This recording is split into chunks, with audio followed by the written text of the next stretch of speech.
Hello guys, welcome to KLD zone. दोस्तों, आज के इस वीडियो में मैं आपको सिखाने वाला हूं कि कैसे MS एक्सेल के अंदर बिल एंट्री करते हैं। तो अगर आप इंटरेस्टेड हैं तो इस वीडियो को पूरा ज़रूर देखिए, और अगर आपको ये वीडियो पसंद आती है तो वीडियो को लाइक कीजिए, साथ ही चैनल को सब्सक्राइब करके नोटिफिकेशन बेल को ऑन कर लीजिए। ज़्यादा टाइम को वेस्ट नहीं करेंगे, डायरेक्ट वीडियो को शुरू करते हैं।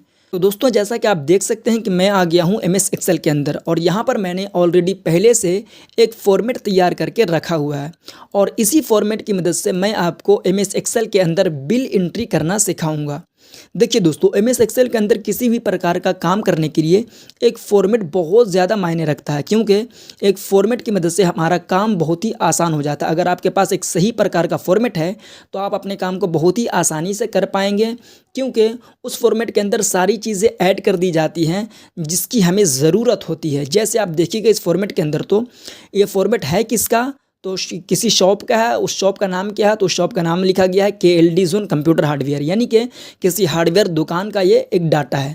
वो हार्डवेयर दुकान कहाँ पर मौजूद है उसका एड्रेस हम इस वाले हम रो के अंदर लिखे हैं, और उसके बाद हम कौन सा काम कर रहे हैं और कौन से महीने का कर रहे हैं तो वो यहाँ पर लिख दिए हैं, यानी बिल एंट्री कर रहे हैं जनवरी के महीने का, ठीक है ना।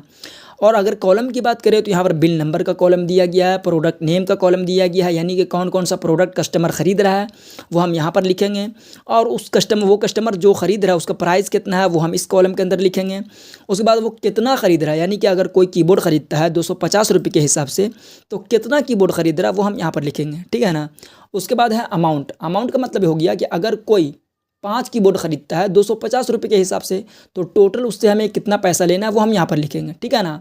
उसके बाद एक कॉलम दिया गया है GST, ठीक है ना। GST यानी कि यहाँ पर 12% लिखा गया है, यानी कि सबसे हमें 12% GST भी लेना है। तो इस पर GST कितना बनता है, 150 रुपये, ठीक है। तो GST कैसे निकालते हैं वो भी हम आपको बताने वाले हैं। उसके बाद नेक्स्ट जो आखिरी कॉलम है वो है टोटल अमाउंट, यानी कि कस्टमर का जो टोटल प्राइस हो गया कीबोर्ड का वो तो हो गया 1250 रुपया, लेकिन उससे हमें 150 रुपये GST भी लेना है, ठीक है ना। तो 1250 रुपया और 150 रुपया टोटल मिलाकर हमें उससे कितना लेना है वो हम यहाँ पर लिखे हैं, ठीक है ना। उसी प्रकार से यहाँ पर सारे प्रोडक्ट का लिखा गया है, और अगर आप नीचे में गौर करें तो नीचे में ग्रैंड टोटल लिखा गया है, यानी कि जनवरी के महीने में हमने पूरे प्रोडक्ट को बेचकर टोटल कितना पैसा कमाया है वो यहाँ पर लिखा गया है, GST वगैरह सबको ऐड करने के बाद, ठीक है। तो फॉर्मेट की मदद से आप अपने काम को बहुत ही आसानी से कर सकते हैं। तो हम डायरेक्ट आपको सिखाते हैं कि इस प्रकार का फॉर्मेट भी कैसे बनाएंगे और उस फॉर्मेट पर काम कैसे करते हैं वो भी हम आपको बताने वाले हैं। तो चलिए मैं चलता हूँ एक नए शीट पर और यहाँ पर आपको बताते हैं। इसको मैं पहले थोड़ा जूम कर लेता हूँ। अब देखिए दोस्तों, सबसे पहले हम करेंगे, हम अपने शॉप का नाम लिखेंगे, यानी कि हम किस शॉप के ऊपर काम करने वाले हैं, कहाँ काम कर रहे हैं उसका हम यहाँ पर हेडिंग देंगे। मेन हेडिंग हमारा रहेगा, ठीक है ना।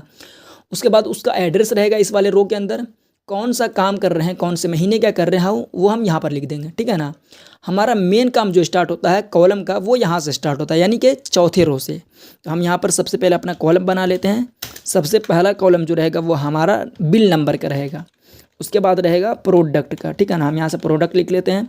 अब यहाँ पर अगर चलिए, यहाँ पर थोड़ा सा मिस्टेक हो गया, फिर से लिख लेते हैं प्रोडक्ट, ठीक है ना। चलिए हम यहाँ से प्रोडक्ट लिख लिए, टैब बटन प्रेस करके आगे बढ़ जाते हैं। अब हम यहाँ पर लिख लेंगे प्राइस, यानी कि रेट, ठीक है। मतलब उस प्रोडक्ट का प्राइस क्या है वो हम यहाँ पर लिखेंगे। उसके बाद यहाँ पर लिख देंगे, क्या लिखने वाले हैं, क्वांटिटी का मतलब वो कितना ख़रीद रहा है, ठीक है ना। कोई कस्टमर कितना ख़रीद रहा है, 10 कीबोर्ड 15 कीबोर्ड ख़रीद रहा, वो हम इस कॉलम के अंदर लिखेंगे। उसके बाद हम यहाँ पर लिख देते हैं अमाउंट, ठीक है। आगे बढ़ जाते हैं, नेक्स्ट में लिख देते हैं GST हम यहाँ पर निकालने वाले हैं 12%, ठीक है ना। तो हम यहाँ पर 12% ऐड कर दिए हैं। तो देखिए दोस्तों, GST ज़्यादा भी हो सकता है, कम भी हो सकता है, ठीक है ना। लेकिन हम यहाँ पर 6% CGST मान के रखते हैं और 6% SGST, यानी कि दोनों को हम मिलाकर एक ही साथ 12% निकालने वाले हैं। और यहाँ पर लास्ट वाले कॉलम में ऐड कर देते हैं टोटल अमाउंट, यानी कि GST और एक्चुअल में जो प्राइस है उन सब को मिलाकर टोटल कितना बनता है वो हम यहाँ पर निकालेंगे, ठीक है ना।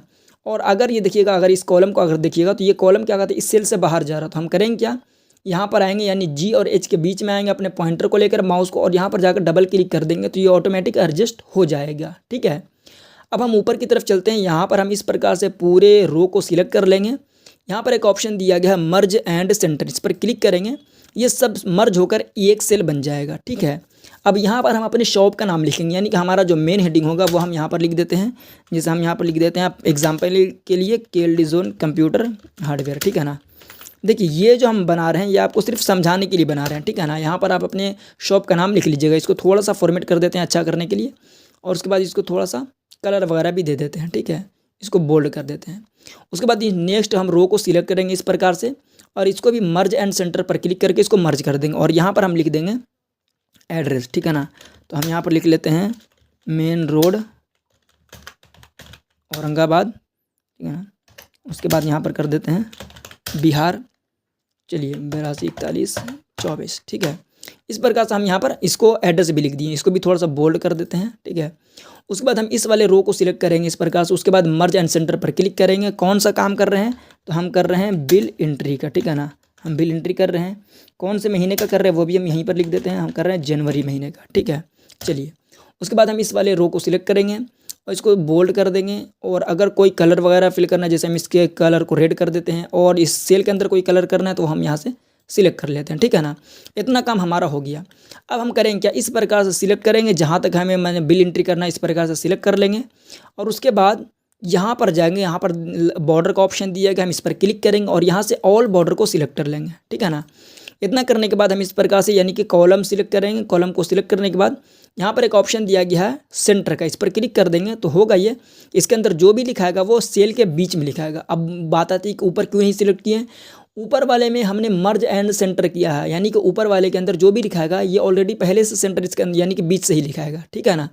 चलिए अब हम यहाँ पर बिल नंबर देंगे, ठीक है। तो हम यहाँ पर सबसे पहले बिल नंबर दे देते हैं 16384, ठीक है ना। उसके बाद प्रोडक्ट का नाम, यानी कि जो कस्टमर खरीद रहा है वो कौन सा प्रोडक्ट खरीद रहा है, तो हम यहाँ से ले लेते हैं सबसे पहले कीबोर्ड, ठीक है ना। कीबोर्ड का प्राइस आप क्या रखना चाहते हैं, तो कीबोर्ड का प्राइस हम यहाँ पर दे देते हैं 250, ठीक है। चलिए अब जो कस्टमर खरीद रहा है जिसका बिल नंबर 16384 है, वो कितना कीबोर्ड खरीद रहा है, तो हम मान लेते हैं 5 कीबोर्ड खरीद रहा है, ठीक है ना। तो हम यहाँ पर 5 लिख लेते हैं, टैब बटन प्रेस करके आगे बढ़ गए। अब यहाँ पर हमें निकालना है अमाउंट, यानी कि 5 कीबोर्ड खरीद रहा है 250 रुपये के हिसाब से, तो उससे हमें कितना पैसा लेना है, यानी कि उसका कितना प्राइस बन जाता है वो हम यहाँ पर निकालेंगे। तो कैसे निकालेंगे, तो सबसे पहले आपको इक्वल का निशान लगाएं, यानी कि बराबर का निशान लगाना है। देखिए दोस्तों, एक्सेल के अंदर किसी भी प्रकार का कैलकुलेशन करने के लिए, फॉर्मूला लगाने के लिए आपको बराबर का निशान तो हर हाल में लगाना ही लगाना है, ठीक है। अब करना क्या है कि 250 को सिलेक्ट करना है, उसके बाद यानी कि रेट को सिलेक्ट करने के बाद क्वांटिटी से मल्टीप्लाई कर देना है, ठीक है ना। तो हम 250 को सिलेक्ट किए और मल्टीप्लाई करने के लिए अपने कीबोर्ड से स्टार का हम इस्तेमाल किए, ठीक है ना। तो यहाँ पर स्टार लग गया। उसके बाद किससे मल्टीप्लाई करना है, क्वांटिटी से ना, तो हम क्वांटिटी को सिलेक्ट करेंगे और इंटर बटन प्रेस करेंगे। तो यहाँ पर आ गया कि अगर कोई भी पर्सन यानी कि जो भी अगर ये बंदा कीबोर्ड खरीद रहा है जिसका प्राइस है 250 रुपया, और अगर वो 5 कीबोर्ड खरीदता है तो उससे हमें कितना पैसा लेना है, 1250 रुपये लेना है, ठीक है ना। अब यहाँ पर है जीएसटी कितना निकालना है, 12% ना। तो देखिए 12% इससे हम किसके बेहद पर निकालेंगे, यानी कि अमाउंट के बेहद पर 1250 रुपये के 1250 के बेहद पर हम जीएसटी निकालेंगे कि 12% कितना बनता है, ठीक है। तो उसके लिए हम क्या करेंगे, फिर से इक्वल का साइन लगाएंगे। हम पहले ही बोल दिए कि एक्सेल के अंदर किसी भी प्रकार का कैलकुलेशन करना है तो इक्वल का साइन लगाना ही लगाना है, ओके। उसके बाद हम 1250 को सिलेक्ट करेंगे और इसको मल्टीप्लाई कर देंगे कितने से, 12 से। अब जितना से आप यानी कि जितना आपको जीएसटी लगाना है ना उतना आप उतना से मल्टीप्लाई कर दीजिए, ठीक है। हम यहाँ से 12% जीएसटी निकालना चाहते हैं तो हम यहाँ से 12 लिख दिए। उसके बाद डिवाइड कर देंगे कितना से, 100 से, ठीक है। अगर आप 18% जीएसटी लगा रहे हैं तो यहाँ पर आपको 18 से मल्टीप्लाई कर देना है। अगर आप 6% या 5% जीएसटी निकाल रहे हैं, ठीक है ना, तो यहाँ पर आपको क्या करना है, उतना ही यानी जितना परसेंट आप जीएसटी ऐड करना चाहते हैं इस 12 की जगह पर आप उतना ही लिख दीजिएगा। उसके बाद इंटर बटन प्रेस कर दीजिए तो 150 यानी कि 150 रुपये इस पर हमें जीएसटी लग रहा है, ठीक है ना। तो इससे हम 150 रुपये जीएसटी भी हम वसूलेंगे। उसके बाद टोटल अमाउंट का मतलब हो गया कि जो कीबोर्ड का प्राइस 1250 रुपया हो गया और जीएसटी 150, इन दोनों को मिलाकर टोटल कितना बनता है वो हम यहाँ पर निकालेंगे। देखिए दोस्तों, आपको निकालना है सिर्फ एक ही पर्सन का, बाकी सबका ऑटोमेटिक निकल कर चला आएगा, आपको बार बार सबका निकालना नहीं है, ठीक है। देखिए अब हम क्या करेंगे, इक्वल का साइन लगाएंगे और इस वाले अमाउंट को और इस वाले अमाउंट को दोनों को जोड़ देंगे। कैसे जोड़ेंगे, सबसे पहले हम इसको सिलेक्ट करेंगे और प्लस का साइन लगाएंगे और जिससे जोड़ना है उसको हम सिलेक्ट करेंगे और इंटर बटन प्रेस कर दिए तो यहाँ पर आ गया 1400, यानी कि 1250 रुपया और 150 रुपया दोनों को मिलाकर 1400 रुपया बन जाता है। यानी कि हम इस वाले कस्टमर से 1400 रुपया वसूलेंगे जीएसटी लगाकर, ओके। अब यहाँ पर आ जाते हैं 16,384 के बाद यहाँ पर लिख देते हैं 16,385।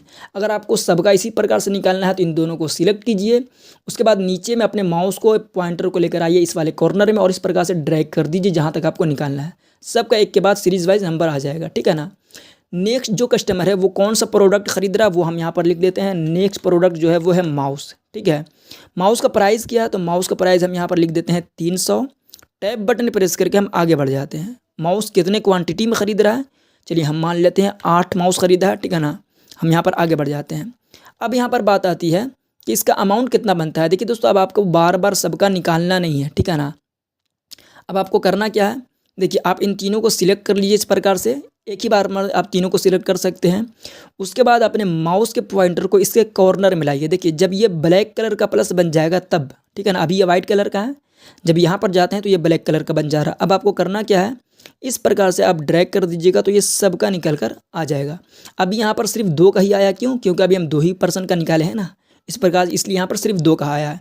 और यहाँ पर एक काम और करना है आपको, इस प्रकार से यहाँ पर हमें ग्रैंड टोटल निकालना है, ठीक है ना। तो हम इस प्रकार से सिलेक्ट करेंगे, इसको मर्ज एंड सेंटर कर देते हैं और यहाँ पर लिख देते हैं ग्रैंड टोटल, ठीक है ना। चलिए हम लिख देते हैं ग्रैंड, उसके बाद लिख देते हैं टोटल। एंटर बटन प्रेस किए, इन दोनों को सिलेक्ट करेंगे और उसके बाद इसको थोड़ा सा बोल्ड कर देते हैं, थोड़ा सा स्टाइल्स कर देते हैं, ठीक है ना। और यहाँ से थोड़ा सा कोई अच्छा सा थीम लगा देते हैं, बॉर्डर भी अप्लाई कर दिए।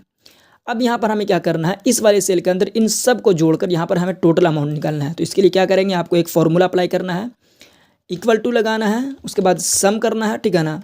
और उसके बाद यहाँ से यहाँ तक इस प्रकार से सिलेक्ट कर लीजिएगा और इंटर बटन प्रेस कर दीजिएगा, तो यहाँ पर टोटल ग्रैंड टोटल बनकर आ जाएगा। अब आपको किसी का नहीं निकालना है, ठीक है ना। जैसे जैसे आप यहाँ पर ऐड करते जाइएगा ऑटोमेटिक यहाँ पर अपडेट होता चला जाएगा। जैसे देखिएगा, नेक्स्ट हम जो प्रोडक्ट नाम लिख रहे हैं वो है, प्रोडक्ट का नाम हो जाता है, चलिए मैं मान लेता हूँ प्रोडक्ट का नाम मोनीटर, ठीक है ना। हम यहाँ से मोनीटर ले लिए और मोनीटर का प्राइस क्या है, रेट क्या है, तो हम यहाँ से दे देते हैं, कितना दे दें, चलिए 8000 मान लेते हैं, ठीक है ना, 8000। तो कस्टमर जो है जिसका बिल नंबर 16386 है वो कितना मॉनिटर ख़रीदा है, तो 3 मॉनिटर ख़रीदा है। अब जैसे हम यहाँ पर 3 लिखने के बाद इंटर बटन प्रेस करेंगे तो देखिएगा यहाँ पर सब का सब कुछ निकल कर आ जाएगा। यानी कि टोटल अमाउंट उसका कितना बनता है, उस पर जीएसटी कितना ऐड हुआ और जीएसटी को मिलाकर टोटल अमाउंट कितना बना वो यहाँ पर लिखा जाएगा और यहाँ पर भी अपडेट हो जाएगा, ग्रैंड टोटल भी अपडेट हो जाएगा ऑटोमेटिक। चलिए देखिएगा, आप यहाँ पर भी गौर कीजिएगा और इन पर भी गौर कीजिएगा। इंटर बटन प्रेस किए, देखिए ये भी बढ़ गया अमाउंट और यहाँ पर भी ऑटोमेटिक सबका निकल कर आ गया, ठीक है ना। तो अब आपको कुछ नहीं करना, इसी प्रकार से सिर्फ आपको जो भी मतलब कि जो नेक्स्ट पर्सन आपसे सामान खरीद रहा, आपको यहाँ पर सिर्फ सबका नाम लिखना, ऑटोमेटिक सब कुछ अपडेट होता चला जाएगा। चलिए इस बार हम फिर से मान लेते हैं, फिर से कोई बंदा कीबोर्ड खरीदा, हम कीबोर्ड लिखें, कीबोर्ड का प्राइस हम यहाँ पर डाल दिए। उसके बाद कितना कीबोर्ड खरीदा वो हमें यहाँ पर सिर्फ देना है, ठीक है ना। चलिए हम इस बार मान लेते हैं कोई कीबोर्ड खरीदा है तो 8 यानी 8 कीबोर्ड खरीदा है। इंटर बटन प्रेस किए, ऑटोमेटिक यहाँ पर आ गया कि 2000 रुपये हो बन जाता है, यानी 250 रुपये के हिसाब से 8 कीबोर्ड खरीदता है तो 2000 रुपये उसका अमाउंट बनता है। 240 रुपये उस पर जीएसटी लग रहा, टोटल मिलाकर 2240 रुपया हो गया। और यहाँ पर इन सब को मिलाकर कितना हो गया, 33,208 रुपया। उसी प्रकार से यहाँ पर आपको सिर्फ ऐड करते जाना है। चलिए हम यहाँ पर मान लेते हैं इस बार कोई लेके गया है लैपटॉप, ठीक है ना। इस बार कोई लैपटॉप लेके गया है, लैपटॉप का प्राइस हम मान लेते हैं 45,000 और 2 लैपटॉप खरीदा है, ठीक है ना। इंटर बटन प्रेस करेंगे तो यहाँ पर ऑटोमेटिक सबका निकल कर आ जाएगा और यहाँ पर भी ग्रैंड टोटल बढ़ जाएगा। देखिए अभी 33,000 है ना, इंटर बटन प्रेस किए, देखिए यहाँ पर क्या कहते हैं 2 लैपटॉप का यहाँ पर प्राइस आ गया 90,000 रुपया और यहाँ पर 1,34,000 हो गया, ठीक है ना, 34,800 रुपया हो गया, ठीक है। और यहाँ पर सबका मान लीजिए सब कुछ जीएसटी वगैरह सब कुछ ऐड करके यहाँ पर निकल कर आ रहा। उसी प्रकार से आप यहाँ पर ऐड करते जाइए। जैसे हम यहाँ पर इस प्रकार से लिख देते हैं, प्राइस लिख देते हैं 300, ठीक है ना। उसके बाद हम दे देते हैं 5 माउस, इंटर बटन प्रेस किए, सब कुछ हो गया। यानी इस प्रकार से अपडेट होता चला जाएगा। चलिए हम यहाँ पर सबका निकाल देते हैं। जैसे हम यहाँ पर लिख देते हैं कीबोर्ड, दे देते हैं 250, 8 मॉनिटर को हम दे देते हैं कितना, इसका प्राइस कितना हो जाएगा 8000 ना। चलिए हम यहाँ से 8000 दे देते हैं। उसके बाद कितना मॉनिटर खरीदा, तो चलिए हम एक ही रहने देते हैं, ठीक है ना। चलिए उसके बाद फिर हम ले लेते हैं लास्ट माउस ले लेते हैं, ठीक है ना। माउस खरीदने के बाद हम इंटर बटन में टैब बटन प्रेस करके आगे बढ़ते हैं और यहाँ पर हम दे देते हैं टोटल माउस कितना खरीदा है, तो 10 पीस नहीं, इसका रेट देना है ना। तो माउस का रेट हो जाता है कितना, 300, ठीक है। उसके बाद कितना ख़रीदा है माउस, तो हम यहाँ से दे देते हैं 10। इंटर बटन प्रेस किए तो यहाँ पर क्या कहते हैं, देखिए दोस्तों अब यहाँ पर हम इंटर बटन प्रेस किए तो यहाँ पर टोटल माउस का कितना प्राइस बनता है वो यहाँ पर लिखा कर आ गया। उस पर जीएसटी कितना लगा वो यहाँ पर आ गया, ठीक है ना। और टोटल अमाउंट कितना बनता है वो यहाँ पर आ गया। उसी प्रकार से अगर आप नीचे गौर करेंगे तो ग्रैंड टोटल यानी कि जनवरी के महीने में टोटल कितना अमाउंट हम कितना पैसा कमाए हैं वो यहाँ पर निकल कर आ गया है, ठीक है। तो उम्मीद है कि आप समझ गए होंगे MS एक्सेल के अंदर किस प्रकार से बिल एंट्री करते हैं। अगर आपको इसका फॉर्मेट वगैरह अच्छा नहीं लग रहा तो इसके आप फॉर्मेट को चेंज कर सकते हैं। जैसे हम यहाँ से इसके फॉर्मेट को थोड़ा सा चेंज कर देते हैं, ठीक है ना। इस प्रकार से हमारा जो सब हेडिंग है इसको भी हम सिलेक्ट करके थोड़ा सा इसको बोल्ड कर देते हैं, ठीक है। इस पर भी अगर आपको कोई थोड़ा सा फॉर्मेट लगाना है तो इस प्रकार से आप फॉर्मेट अप्लाई कर दीजिए, अगर कोई कलर वगैरह, ठीक है। तो दोस्तों उम्मीद है कि आप समझ गए होंगे MS एक्सेल के अंदर बिल एंट्री कैसे करते हैं। तो अगर आपको ये वीडियो पसंद आया है तो इस वीडियो को लाइक कीजिए और चैनल को सब्सक्राइब करके नोटिफिकेशन बेल को ऑन कर दीजिए। चलिए मिलते हैं फिर से एक नए वीडियो में, जब तक के लिए जय हिंद।